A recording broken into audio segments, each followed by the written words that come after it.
YCP పాలనలో ఆంధ్రప్రదేశ్ 20 ఏళ్లు వెనక్కి వెళ్లిందని కలెక్టర్ల సదస్సులో AP deputy CM Pawan Kalyan అన్నారు. ఒక రాష్ట్రం ఎలా ఉండకూడదో గత ప్రభుత్వ పాలన చూస్తే అర్థమవుతుందని, మంచి ప్రభుత్వం కోసం మీరంతా సహకరించాలని డిప్యూటీ సీఎం అన్నారు.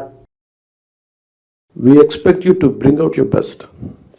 This state has gone back by 20 years, 25 years, almost a decade back.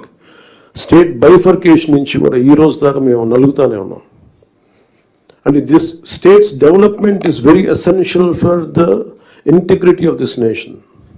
ఎందుకంటే ఇక్కడ కనుక ఏమాత్రం కొంచెం సామాజిక రాజకీయ గొడవలు ఉంటే రాజకీయ మన దేశ సమగ్రత కూడా ఇబ్బంది కలిగే పరిస్థితులు ఉంటాయి. ఎందుకంటే చాలా బాధల్లో ఉన్నాం. 20 years we really suffered post bifurcation. అందరం అవమానాలు పడ్డాం, ఇబ్బందులు పడ్డాం, స్టేట్ దాటి మళ్ళీ వచ్చాం. వచ్చిన తర్వాత కింద మీద పడి ఒక గవర్నెన్స్ ఏర్పడితే మళ్ళీ కాదు ఇంకో గవర్నమెంట్ వచ్చి రోడ్లు బోర్డర్లోకి రావాలంటే కూడా మమ్మల్ని అలౌ చేయని పరిస్థితులు ఇవన్నీ తట్టుకొని దాటుకొని నిలబడి వచ్చాం. So we are very very committed to give a bright future for this state. All of us, ప్రతి political leader they think of demographic dividend.